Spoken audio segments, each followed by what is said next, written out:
Welcome to this conversation where we are going to dig beyond the surface, both in terms of the conversation and even in literal terms, because we're talking about mining and we're having a one-on-one conversation with the CS, the Cabinet Secretary in charge of that ministry. That's Hassan Ali Joho. Thanks for joining us on NTV. Thank you for having us. Asante. Thank you so much. Just to get into it, for the benefit of context, we have Kenya's mining space giving just about 1% or thereabouts to the GDP. There's a plan to take it to about between 4 to 10% by 2030. Possibly even more. First of all, we as a people have never had a focus on mining. Our economy has purely been service, agriculture, and so on and so forth. So for us, this is a new frontier, something that is just beginning. And therefore, we may be at 1%, we suspect is slightly higher today. Mm-hmm.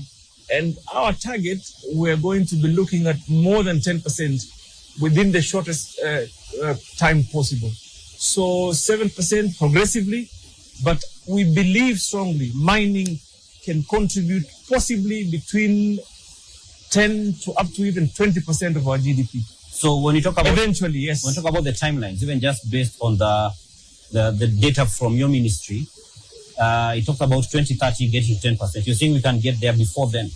We're working hard to ensure if possibly we will be on the right trajectory towards attaining 10%, 11%. Then we move forward to even 20% later on in the future. So what is needed to get there? Within the 10 years that we had planned within the ministry, we should attain the 10%, 11%. So what is needed to get us there? Well, first of all, I want the country to know that we have completed our geophysical survey within the entire landmass. So this means we know of all our anomalies, our mineral occurrences, and we have established more than 970 locations where we found minerals.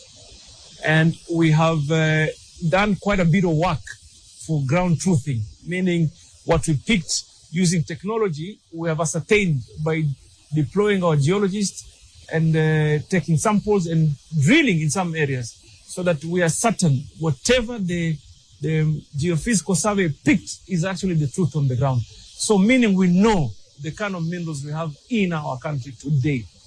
Now the next step is to how to create value.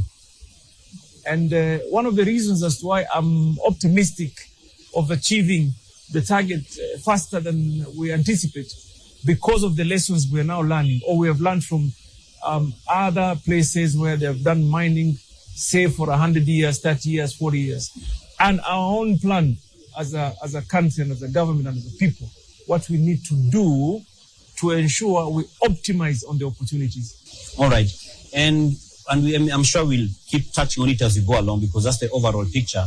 And you've talked about the ground, and with mining, the ground is quite, it's a pan thing also. We are seeing situations right now, mining has come to the fore, not only because of some of the efforts by government and private sector, but also because of discontent.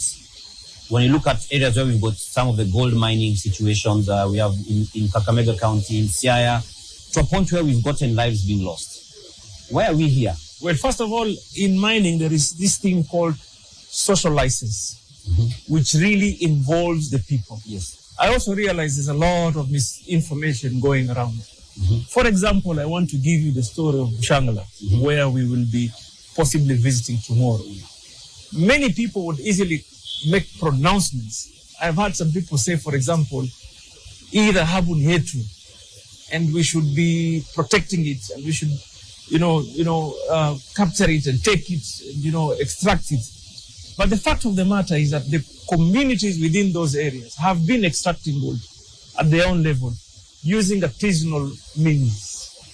And there have been many and have done it for a long time. But true extraction requires heavy investment. And this one that we are looking at in Kakamega, for example, I have seen the reports from our geology department. The extraction will go as deep as a kilometer to begin with. And prospecting is still ongoing. So meaning there's an opportunity, they will go even further. A few years ago, anything that was extracted about 2 kilometers would probably not make any economic sense or viability because of the value of extraction. But given the gold price today, even 2.5 kilometers is extractable and does make economic sense. So the extraction here will be at around 1 kilometer down under. The investment is 510. I looked at the Shanta Gold investment plan. For them to be fully in production, they will invest $510 million.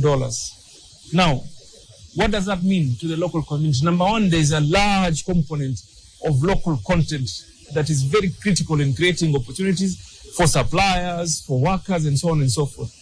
But what is important is that the law in our country today, the Mining Act and the new regulations we put in place, captures fully the interest of the communities. So before a license is issued, there is something known as environmental and social impact assessment. Yes. That involves the people. You've spoken about the people who are, let's say, the younger people. At the time. The time when, those who are probably underage, they are 15 years and now they're 25 and complaining.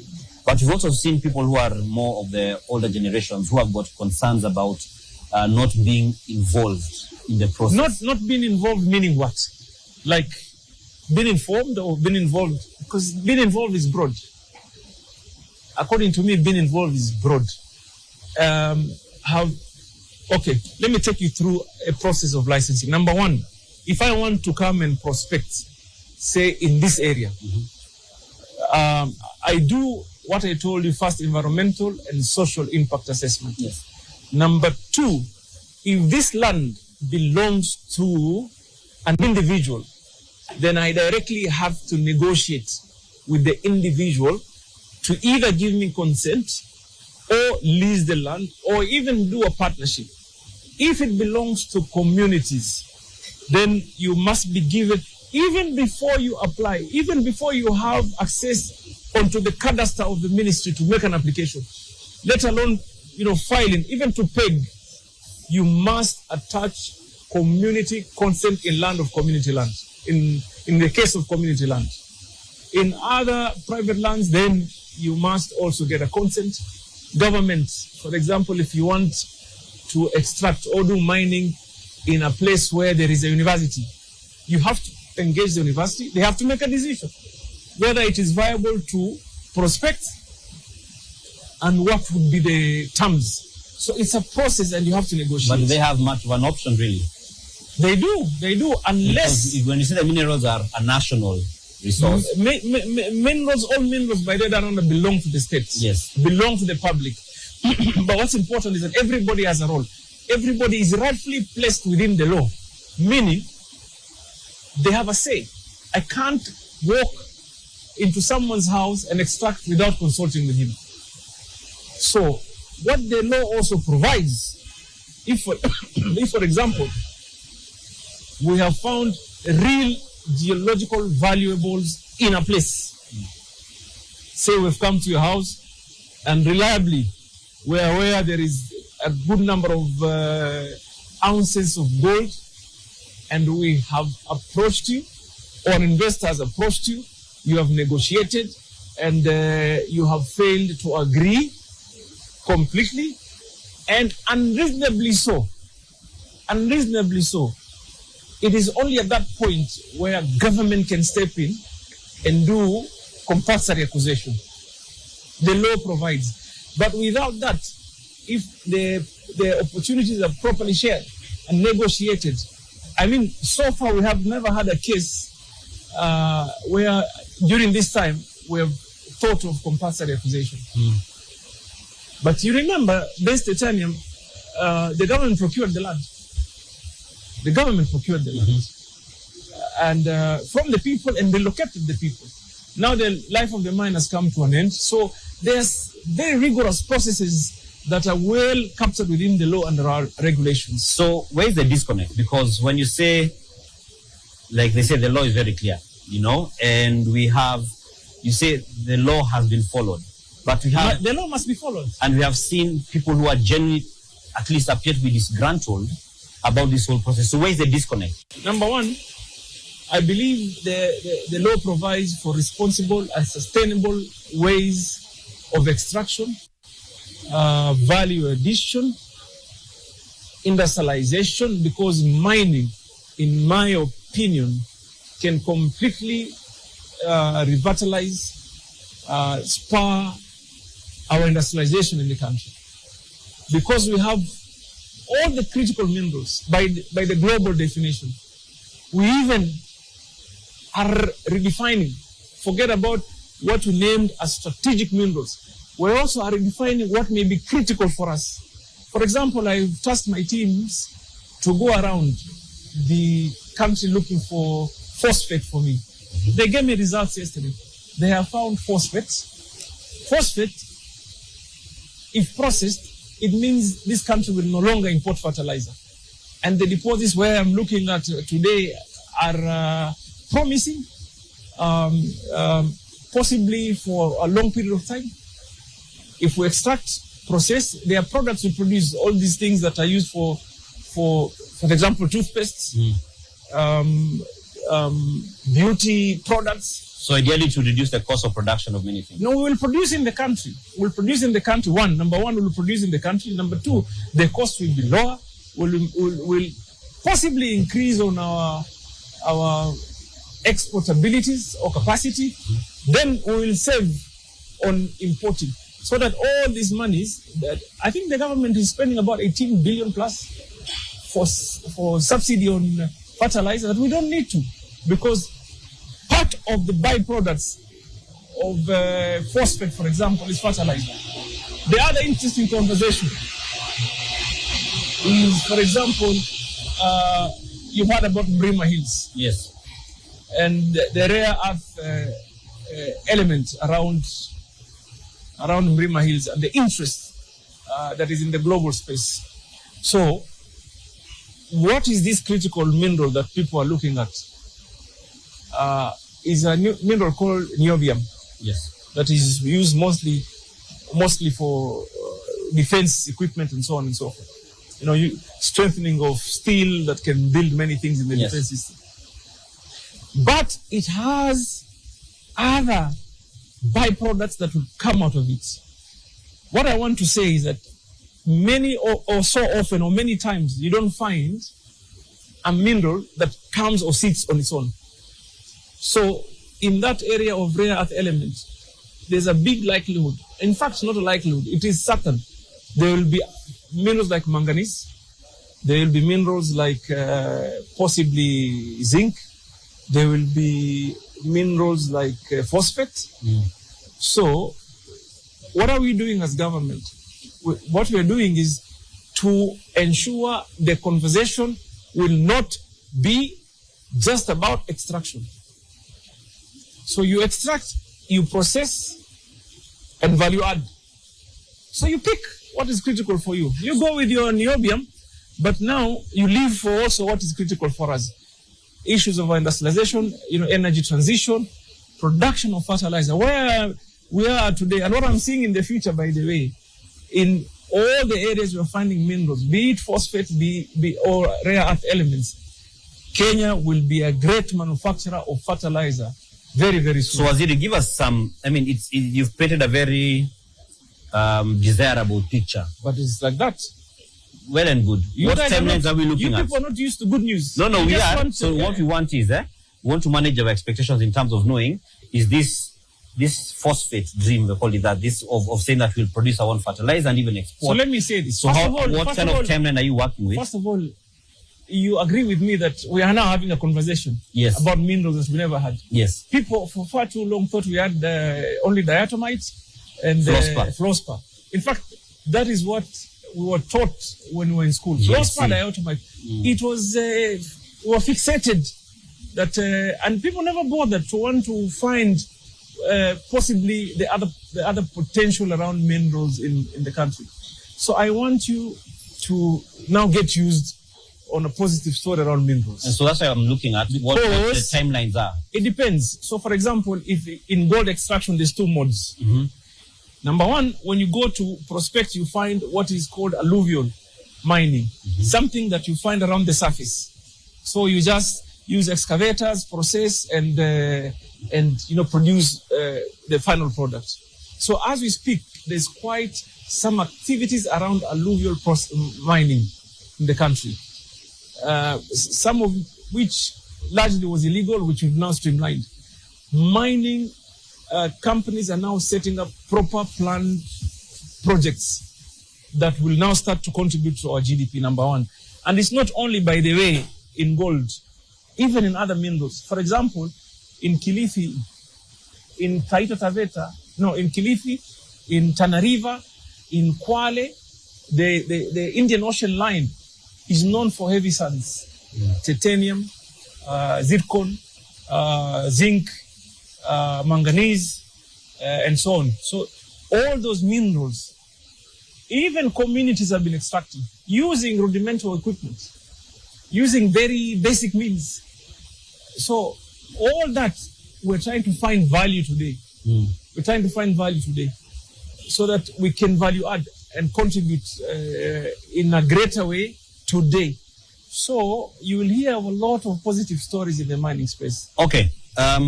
Let's first. And by the way, yes, mining is a long-term investment. Prospecting takes time. But what we have now seen is that while you prospect and you have a finding, we are able to give you a license to extract, process as you continue to prospect. Okay. Yeah. We'll take a short break on this conversation. We'll be back right after this break, just so we can get into some of the specifics again that the CS has begun to speak on, and also just get some clarity and insight and some sort of points that we can hold the government accountable to in light of the grand promises that you've been given. Stay with us.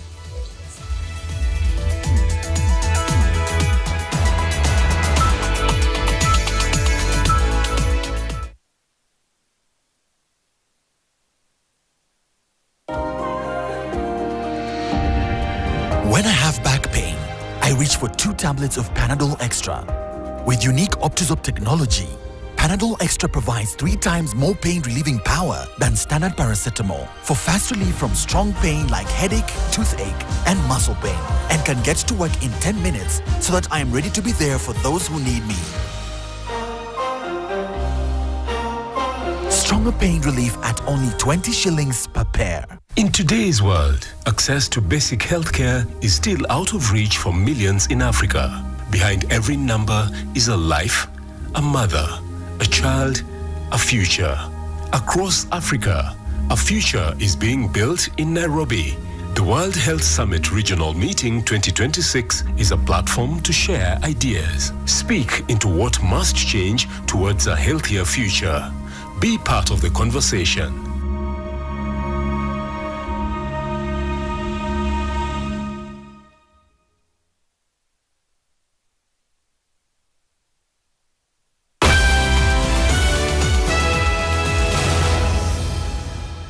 Welcome back to this conversation on mining, one that has not been had in Kenya before, to the extent that it is happening now. And at NTV, we are here for it and here to make sure that you get the insight and knowledge about it that is needed. With the CS, that is Hassan Ali Joho. Thank you for speaking to us once again. And Waziri, I want us to get into the money, in terms of money for the Kenyans regarding this. But you've mentioned a number of things. What I just want is clarity on, for example, when we talk about phosphate and fertilizer. And you see, because Kenyans are very reliant on agriculture. And when you talk about things like the phosphate and the aspect of making fertilizer even more affordable, that we don't have affordable and accessible. And accessible. Yeah. That's what I'm trying to see. For the farmer who's watching this, it sounds like, it's good news for them. It's great news. Great news. Yes. But when will they be able to? Is there, like we say, for example, in 2 years, you'll be able to enjoy that kind of thing? So it depends on how we can expedite the processes of prospecting. I'm imagining, because, for example, Mrima, that has possibly the largest deposit in Africa. In Africa. That's what we believe. And because it is a site where submark had already been done earlier, if we push, we should be able to complete a DFS within the year. Then we task the people that will be awarded, I don't know who will be awarded up to this point, to give us an expedited, implementable plan to ensure that we see results as soon as practically it can be possible. Okay. So let's go back to the community. So let's say within 2 to 3 years, the conversation will change. Okay. Okay. So let's go back to the community in regards to the money that they're going to make from this. So there's a person So who... the shareable revenue. Okay. And I know it's stipulated in law. It is very well captured in the law. We have just created our new regulations, 2026.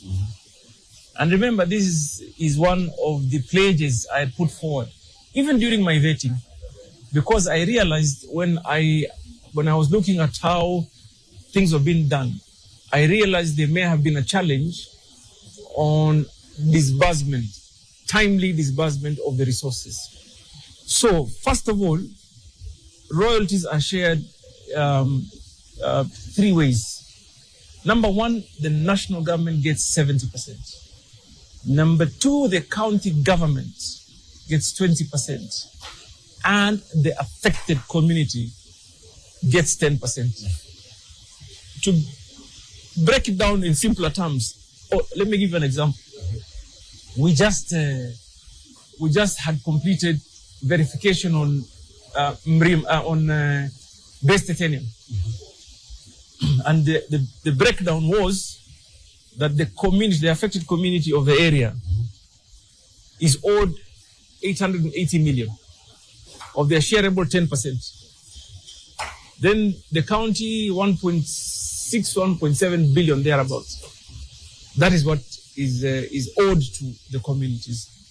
For example, now we've verified, asked Treasury to do the. But what is important for us to know is that our new regulations in 2026, we have now a model, whereas when funds are paid, when you pay the royalties to the government, it is at that same point where when we disburse the 70% to national government, and in this instance it will be the sovereign fund, 20% goes to the county and 10% goes to the communities.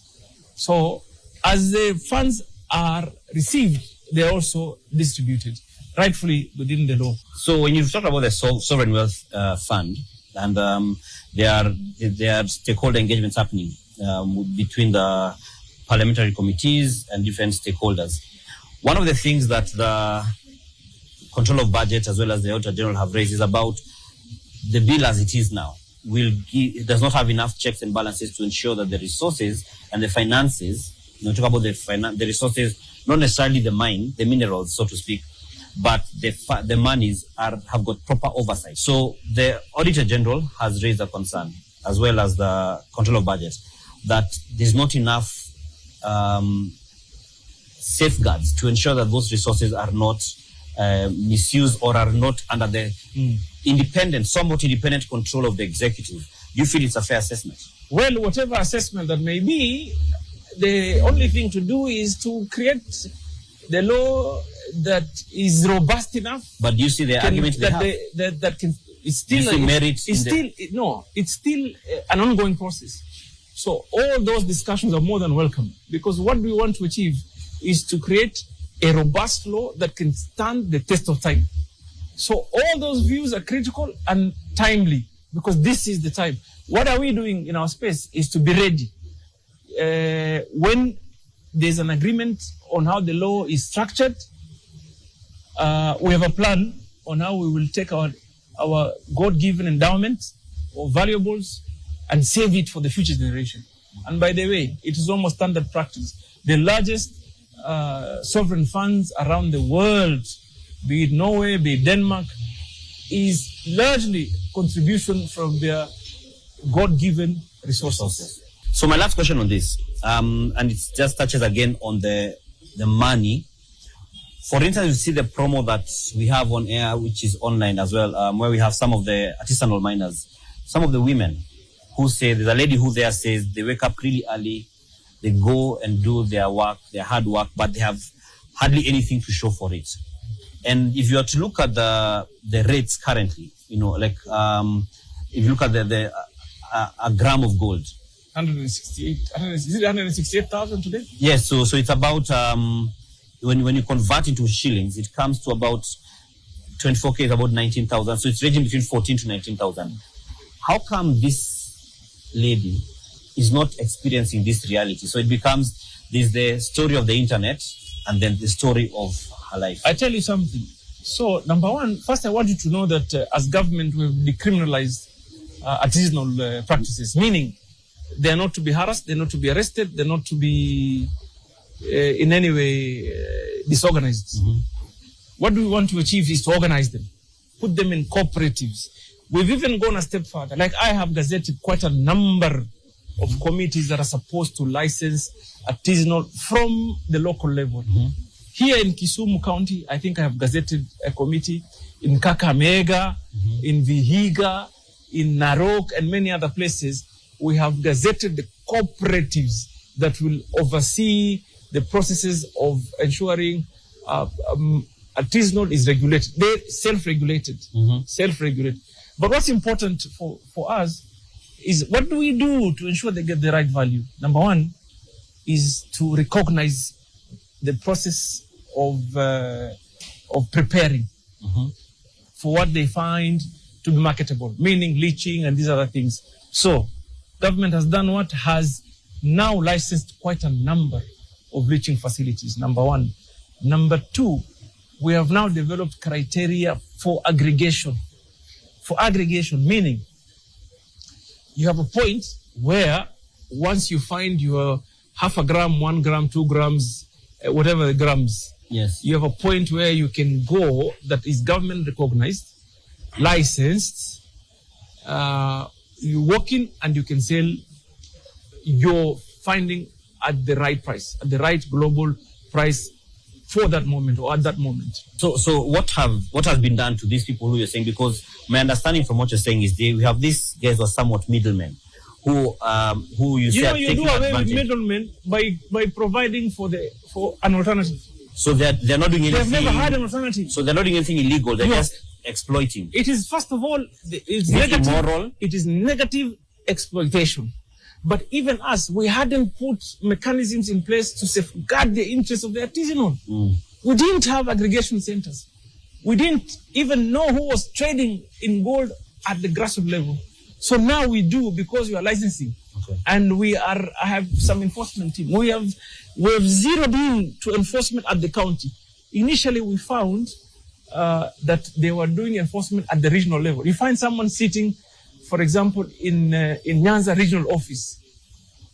That guy is supposed to supervise mining activities as far as, for example, in Migori, in Makalda, where there used to be a colonial mine, and you find that there's big tailings. You have someone sitting at Kisumu headquarters. Now we have changed that. We have created county mining officers. And eventually, when we grow capacity, we will have true and meaningful supervision at the lowest level, so that we have our staff going around the mining places, guiding, teaching, informing the people, and supervising that we have what is sustainable and responsible mining, and the people would get the right value for what the work they put in. All right. Thank you very much for giving us a lot of insights in regards to mining. The CS in charge of mining, that is Hassan Ali Joho, who has passionately, I must say, expressed himself in regards to this topic.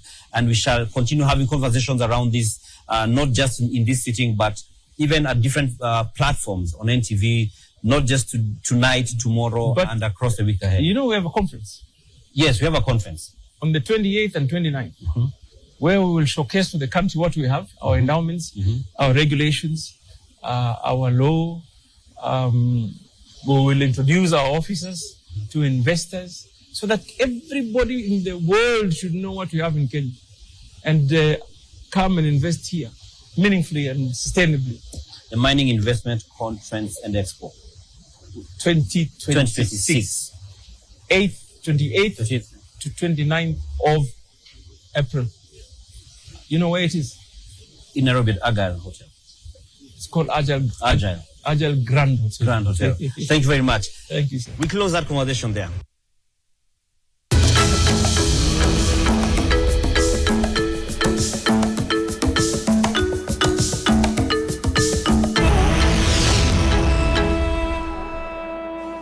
All right, that was an interview that was recorded.